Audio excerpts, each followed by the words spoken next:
राजस्थान की रातें अजीब होती हैं। दिन में तपती हुई रेत और रात में ऐसा सन्नाटा जैसे धरती खुद किसी राज को दबा कर बैठी हो। अरावली की पहाड़ियों के बीच बना कुंभलगढ़ किला दूर से किसी सोए हुए दैत्य जैसा दिखता था। उसकी विशाल दीवारें, जो चीन की दीवार के बाद दुनिया की दूसरी सबसे बड़ी दीवार मानी जाती हैं, रात में और भी डरावनी लगती थीं। लेकिन लोगों को किले से नहीं, उसकी दीवार के पार से डर लगता था। दिल्ली का एक पैरानॉर्मल यूट्यूबर था, आरव मेहता। उसके चैनल डार्क इंडिया फाइल्स पर लाखों सब्सक्राइबर्स थे। जब उसने सुना कि कुंभलगढ़ में हर अमावस्या को कुछ लोग गायब हो जाते हैं, तो उसने तुरंत वीडियो बनाने का फैसला किया। गांव वालों ने उसे रोका।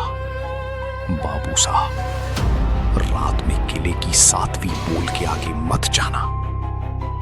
एक बूढ़ा आदमी कांपती आवाज में बोला। आरव हंस पड़ा। भूत वूत कुछ नहीं होता काका। बूढ़े ने उसकी आंखों में देखते हुए कहा, भूत नहीं है, वहां जो है वो इंसान था ही नहीं। रात के 12 बजे आरव कैमरा लेकर किले के अंदर घूम रहा था। हवा में अजीब सी ठंडक थी। उसके कैमरे में बार बार स्टैटिक आ रहा था। गाइस, अभी मैं कुंभलगढ़ की 7वीं पोल के पास हूं, वो विस्पर करते हुए बोला। तभी डम डम डम ऐसा लगा जैसे कोई भारी चीज पत्थर ऊपर चल रही हो। आरव ने फ्लैशलाइट घुमाई। सामने कुछ नहीं था, लेकिन कैमरे की स्क्रीन में एक औरत खड़ी थी। सफेद राजस्थानी पोशाक, लंबा घूंघट और पैर उल्टे। आरव पलटा, पीछे कोई नहीं। फिर स्क्रीन देखी, औरत अब और करीब थी। आरव घबराया, लेकिन व्यूज के लालच में आगे बढ़ता गया। 7वीं पोल के पीछे उसे दीवार में एक छोटा सा दरवाजा दिखा, जो आधा रेत में दबा था। उसने जैसे ही उसे खोला, अंदर से सड़ी हुई हवा निकली। कमरे की दीवारों पर पुराने राजपूती चित्र बने थे, लेकिन हर चेहरे की आंखें नीची हुई थी। बीच में पत्थर रखा था, जिस पर खून से लिखा था, उसे बाहर मत आने देना। तभी पीछे से पायल की आवाज आई, छन छन। दीवार पर अचानक खुद ब खुद चित्र बनने लगे। आरव ने देखा, सैकड़ों साल पहले किले में एक रानी रहती थी, रानी मृणालिनी। कहा जाता था कि उसे तंत्र विद्या आती थी। जब मुगलों ने किले पर हमला किया, तो रानी ने एक तांत्रिक अनुष्ठान किया, ताकि किला कभी दुश्मनों के हाथ न लगे।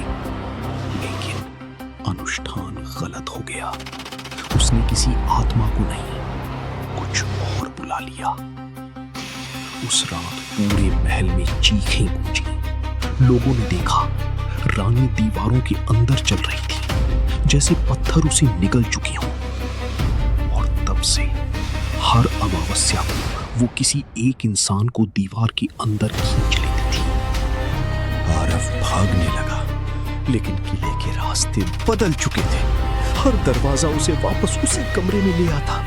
उसका कैमरा अपने आप रिकॉर्ड कर रहा था। वीडियो में अचानक पीछे कोई दिखा। एक नहीं, दर्जनों लोग। सभी के चेहरे पत्थर जैसे सफेद, और उनकी आंखें नहीं थी। वे सब धीरे धीरे एक साथ बोले, दीवार उनकी है। आरव चीखा और भागा, लेकिन तभी जमीन से पत्थर जैसे हाथ निकले और उसके पैर पकड़ लिए। उसने आंख लगा कैमरे में देखा, वो औरत उसके बिल्कुल सामने खड़ी थी। सुबह गांव वालों को किले के बाहर आरव का कैमरा मिला। हिस्सा करप्टेड था। बस आखिरी 5 सेकंड बचे थे। वीडियो में दीवार दिखाई दे रही थी और धीरे धीरे पत्थरों के बीच से एक चेहरा बाहर निकल रहा था। आरफ का चेहरा। उसकी आंखें पूरी सफेद थी और होंठ हिल रहे थे। अब वो बाहर आ गई है। उसके बाद स्क्रीन काली हो गई। उस रात के बाद से कुंभलगढ़ में आने वाले टूरिस्ट्स कभी कभी दीवारों से फुसफुसाहट सुनते हैं। अगर कोई कान लगाकर सुने तो अंदर से आवाज आती है, हमें बाहर निकालो।